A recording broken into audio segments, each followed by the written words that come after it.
Hey guys, today we're going to be doing a Halloween themed set using my black mamba from the Glam Trap House. These are some custom colors I ordered from Sensations of the Eye Acrylics. One is a green and black glitter, and the other is a white to black UV like temperature change. So when it heats up, it turns black.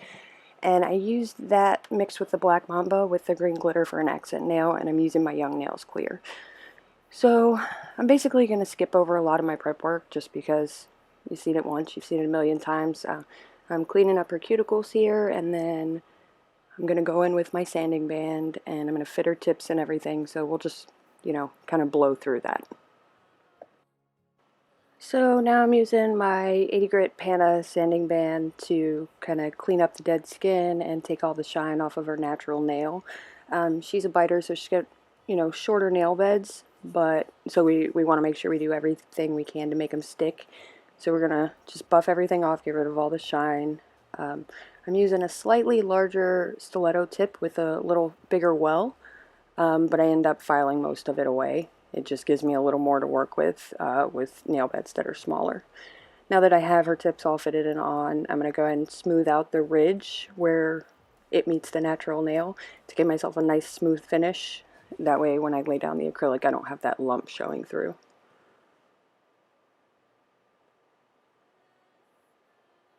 Now you're going to see me do a little bit of shaping. She wanted, in her words, claws, and I think we did a really good job with it. The stuff she picked out was really good. Like, it all worked out so great together. So I'm just using my straight edge clippers to give them a basic, stiletto shape. Doesn't need to be perfect. You just do that to take some of the bulk off so you're not filing forever. And then I go ahead and file them down into that basic shape. And these tips are really good for this because they have just a little bit of a curve to them. Like, not a ton, but just enough that it curves over like a claw. So they worked perfect for it.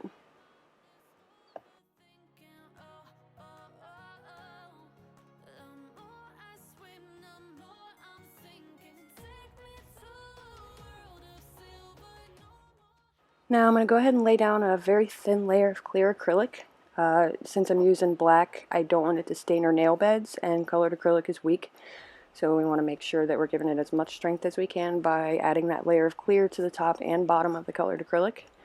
I'm using my Valentino brush in size 12, or I'm sorry, this one's a size 10. I used a smaller brush because I was working with smaller nails.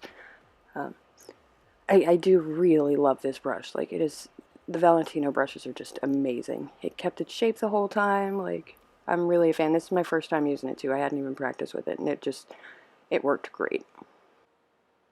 Now you want to make sure when you're doing this that you're not using too much clear, that you're going to add a ton of bulk, especially because these are really short, so you don't want them ending up looking like, peanuts. And you want to make sure that you're not flooding the cuticles with the clear, which it can be really hard to see until you add your color. So you just want to make sure that you're using your brush and cleaning around those cuticles and keeping the finger pointed down.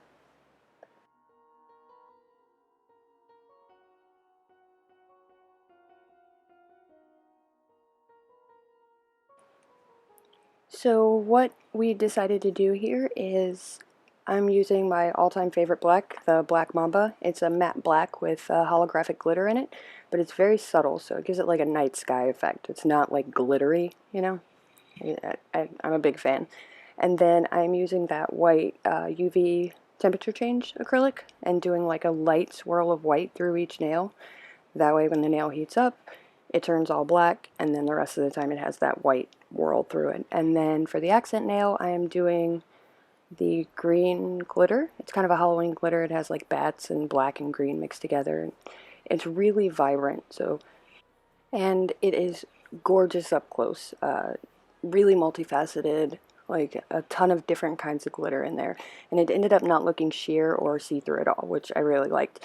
Again, the UV color change and the green are both from Sensations of the Eye custom acrylic, and I'm going to leave a link down below if you guys want to check out our other stuff. She does a lot of dupes too, but the stuff her regular stuff is gorgeous. So we're going to go ahead and lay these nails and then skip ahead to capping.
Now that we're all done laying our color on this hand, we're going to go ahead and cap it in clear. Again, you don't want to add too much so that it's bulky, and you want to make sure that you're not playing with the clear too much, because that'll make it foggy and give it bubbles, and it will ruin the color underneath.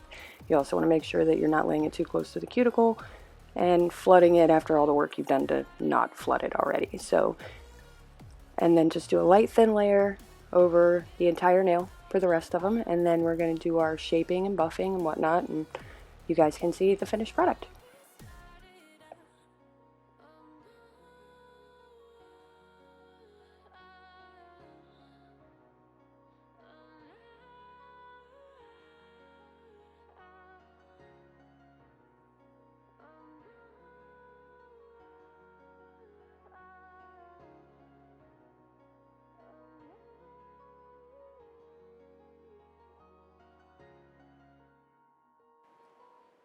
Alright, now that we're done with all that and our clear is dry, I'm going to take my shaping band and just give it a quick once over, just to make sure that I don't have any lumps or bumps or anything, and clean up around the edges, because I struggle with short nails a lot, but actually these ones were surprisingly a piece of cake. I didn't even cry. Like, they came out so wonderfully. Maybe it was the different shape. It was a different shape than I normally do when I'm doing short, because usually when people want short, they want square. So this time we went with the super sharp stiletto, but for whatever reason, they came out so much better than my short nails usually do. So I barely had to do any filing or shaping, just a quick once over.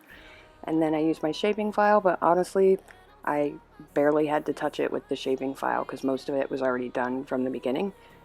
I want to say that this lady that I'm working on, she was amazing to work with. She was so easy and not difficult at all, which you guys know how valuable that is. She just super easygoing, let me do whatever I wanted, loved everything. Like, it was a dream come true client-wise. I highly recommend her as a client.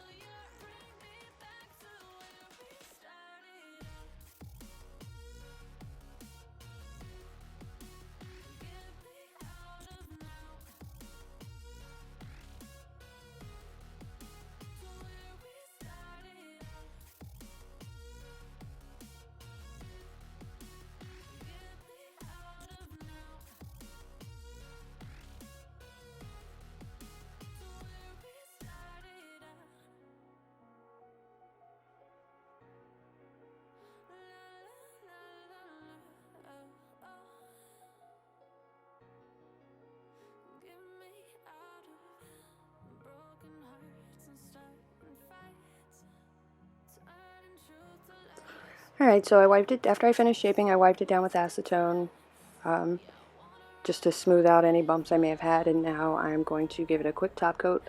She decided that she wanted matte, so I'm using my Mark Art matte top coat.